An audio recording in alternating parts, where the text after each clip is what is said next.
It's that time of the year again. You've seen your Spotify rap. Well, here's your football rap. Here are the top 7 moments that defined football in 2025. Let's start off at the bottom. At number 7, we had World Cup qualifiers nearing the end. We had some new teams debut for the first time.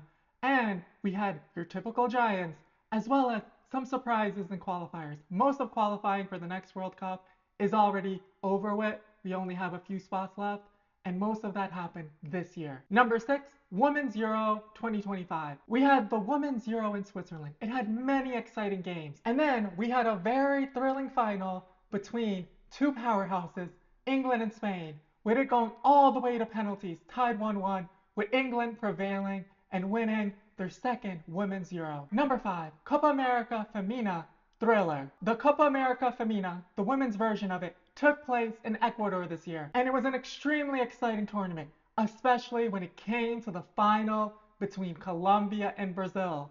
It was filled with many goals, finishing 4-4 and needing to go to penalties. But that wasn't just it. The game looked like it was over in regular time, with Colombia winning 3-2. Then Marta, in the dying minutes of stoppage time, scored the game-tying goal. She then scored another goal in overtime, Brazilian legend, but Colombia also scored another goal, which made the game go into penalties. And in penalties, Brazil won their 9th title, being extremely dominant in South America in women's football. Number 4, the first Club World Cup in the new format. We had a Club World Cup before, but it was only 7 teams playing in it, winners of their continent. This one was different. This was a full tournament, 32 teams. There was mixed opinions about it. Some people hated it, some people loved it. But it allowed teams outside of Europe and South America to show that they have talent, that there are clubs outside of those two continents that have a lot of good players. It also allowed European and South American teams to face each other in the blistering heat in the United States. And then we had a surprise. The winner was Chelsea.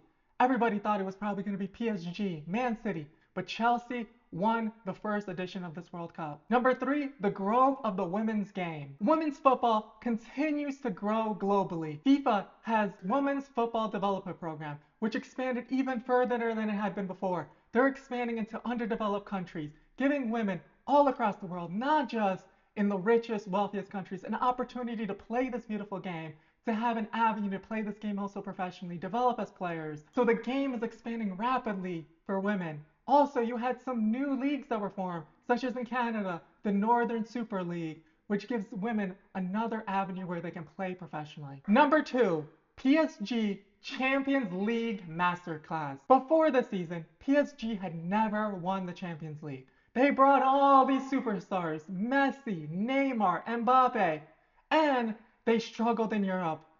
And what do you know? When they got rid of all those players, stopped being a team that was based on superstars, they did the improbable. They won the Champions League. Ousmane Dembele had a breakout season and won the Ballon d'Or. And they didn't just win the Champions League. They won the Champions League 5-0. They were dominating from the beginning of the game. Inter looked like they didn't want to be there. The match looked like it should have been even worse than it was. That 5-0 didn't even reflect on how well they played in the final. And last but not least, number 1. Number 1 is that 2025 was the year of the underdog. 2025 gave us plenty of underdog stories.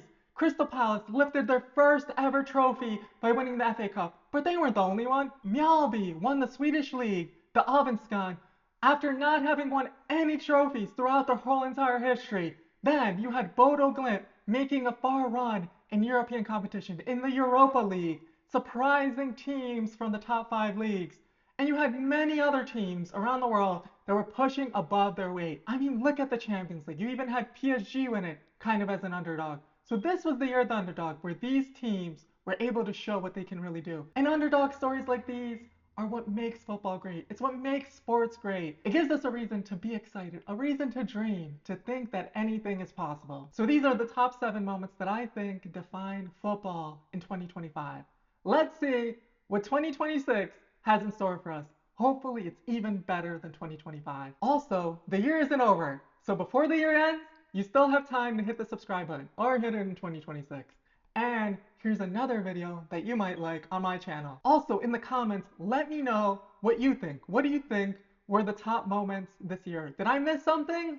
Or do you think one of these shouldn't have been on the list? Let me know in the comment section.